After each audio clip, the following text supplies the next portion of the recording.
fails to realize 120-day promise. And I see ministers, which may very much look like the cabinet, including other non-ministers. Gusitano is here, Sectepe is here. There is also the Valerie Sawyer, who is a presidential advisor. So for all the people you've mentioned are presidential appointees. Yes, at the true. Presidency. True. Yeah. Yes, but the ministers from lands through to finance, education, chief of staff, then also basically all the ministries that you may construe, including youth. Now it's empowerment, right? Yes. Youth empowerment. So Pablo is also there. We have the creative arts, tourism minister is also firmly rooted. Gender, social protection is also there. So it's what you may consider his team to make sure that 120-day promise, and the 120-day promises are many. It includes tax cuts, which is what people are heavily looking out for. Mindful of what's happening in the economy, whether or not we can still deliver on that promise. We've been told that the budget of March 2025 will give us that. Others, including DCOP Kofi Boache, is standing tall. In fact, he's the tallest among the people there. So he's very visible in the picture the president took with them. At the time he retired, he was COP Kofi Boache. Yeah. Oh, yes, COP, yes. Yeah. Yeah. That he's retired. Anyway. Yes. Now, Ghana's corruption perception index drops from 43 to 42 in the year 2024, and Mary Ada is on the front page of the Ghanaian Times. She is the boss at the Ghana Integrity Initiative, the local chapter of Transparency International. Regions elect reps to Council of State as some centers record chaotic scenes. If there was ever a reason, I know we'll have this conversation. Sure. If there was ever a reason to remove this institution called Council of State and stop wasting meager resources on a moribund institution, this is the perfect time. I have never been impressed with the so-called work of the Council of State. I know Uncle Sam Okuyeto will disagree with this. In fact, he will say that I am behaving like a stubborn child for not listening to his consistent reminders to me that the institution itself is there for a good purpose. And what's that purpose? The purpose being that there should be a check on the executive powers of the state. Outside Parliament? Yes. As to whether that works is actually a different thing altogether. And that there should also be a procedure to help advice that is non-binding. Yes, rethink through policies, for example, and they are also supposed to help, indirectly get to it. Listen, if you ask me, and we are serious about it, the criteria for becoming a member of the Council of State should be ever displaying extraordinary distinguished service to the state. When you are retired, some of the people that are active in our politics, like Barbary, for example, should be the ones who are in the Council of State. For example, it's okay to have all of our former Chief of Justice being there.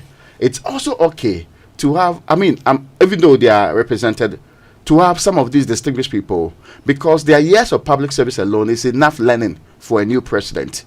I cannot fathom how some people themselves, they need advice, are the ones going to advise the president. That's the best way to put it. So, frankly, it is an institution that we waste resources on.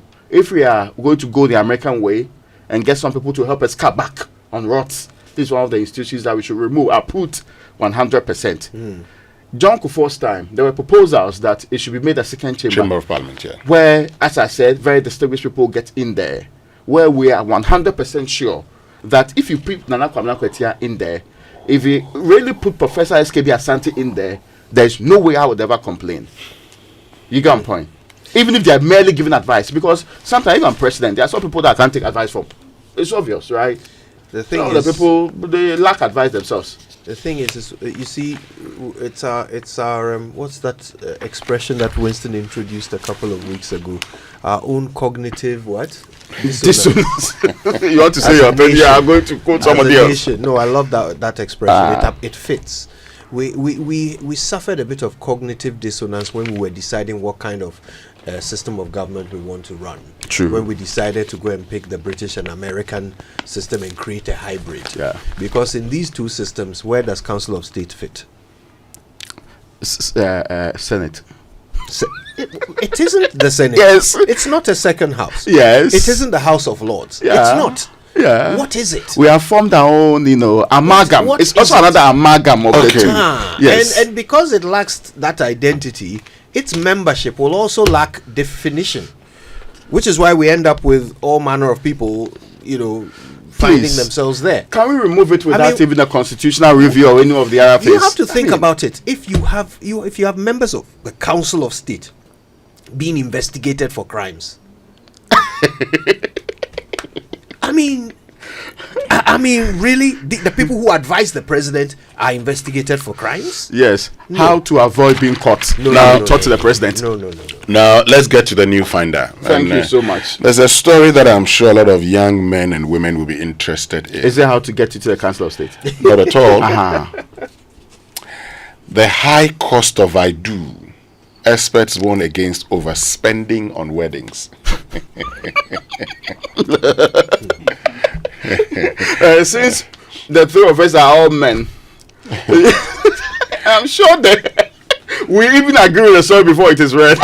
Yes. How can you disagree with such a nice story? Oh, yes. But others may disagree. No, it is. You see, when you're done, the thing about weddings is that while you're getting ready, if you're told, "Oh, you don't need to spend," you don't understand. Yeah. When you finish, then you ask yourself, "So, Well, of what use is this needless why did I expenditure? spend too much money on this?"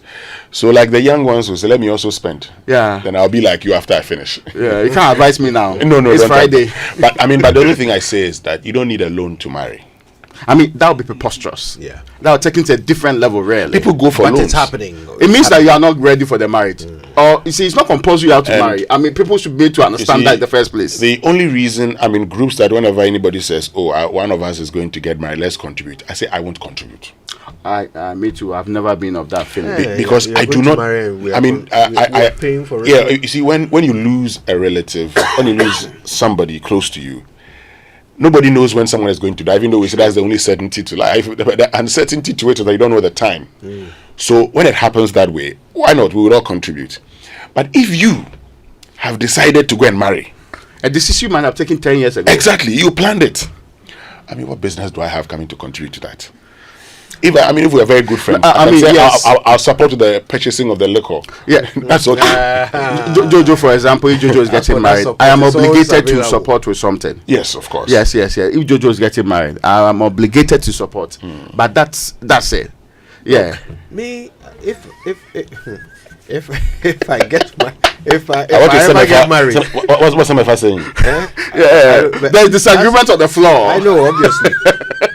If I ever get married, honestly, if you are, if you don't have money, you can't be there. Oh. No, so that's There might be about 9 people there. Well, yeah, of course. I mean, The way I envision it. when I got married, there was no gift table. Because I didn't think it was necessary. Yeah, to have a because, gift table. gifts See, just there. look at the crowds that attend these weddings. Sure. Now you ask yourself, how many of these people have any interest in this couple standing up there?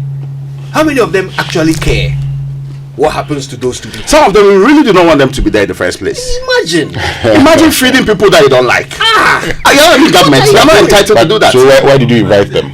I mean, you don't, by how many men? Because do there is a invitations? certain obligation. How many men do what? Invitations. Well, the women say that is the most significant day of their Yeah, lives. so And it is their invitation. That's even important. when you say, "Oh, let's do something small," they're like, no. We should But- bring this conversation back on Friday. Looking at the divorce rates, why do women still insist that their wedding day is the most significant day of their? But a larger if they say it percentage, is, actually. and when a larger percentage of divorces all around the world are instigated by women, But it can be a very significant day. Then the aftermath becomes also less the significant. the second most significant day. We need a female voice in all of this. Yes, that's what I'm saying. Let's put something together. That's for why when we Friday. started, I said, you see, this conversation Why should are be these men complaining? removed from. Anyway, let's move on. I want to hear from the women. Even before Yeah. Friday, they should get on to WhatsApp Yeah. 055-1111-997. Except the focus of this is about the cost. It's about the cost, yes. Generally, things are expensive. So the advice in the Finder newspaper is what? The headline again? The high cost of I do. Experts warn against overspending on wedding. I mean, one says she doesn't understand, who's a wedding planner, an events planner, says she doesn't understand why some people want to spend as much as $5,000 But why is she complaining? on a gown. Hey, please let me finish. No. But mostly the gown is one of the most important elements of And the the ring. wedding, and the ring. So gown, ring. So I mean, frankly, those ones I don't really care the cost involved. But what I care is the. That's 75,000. Oh yes, but the hope is that For one dress. you know To be elsewhere, worn you know once. they rent it, right? Elsewhere, Yes. you go and rent it because the sensible approach is that why am I never going to wear this there yet? I'm going to buy this and keep it. And other women are even smart enough; they convert it to something else. But some people they just put it in a case and put it there. It will be there. Then it will be dealing with all the other. It'll be there potentials. when you die and they find it and they dress you with it. Anyway, let's continue. Transparency and Bride of compliance death. key to common fund management. No, that's what actually happens. Some people when they die, okay. some women when they die, they are laid instead with their wedding gowns. At least there's another use. Yes. Transparency and compliance key to common fund management. That's Michael Harry Yamson, who's the newly appointed administrator of the District Assembly's Common Fund. And he's been talking about his pledge's commitment to enhancing transparency and compliance in the management of the fund. He was appointed yesterday. Also on the front page, the rise and struggles of Ghana's private universities, a new path to prosperity. Okay.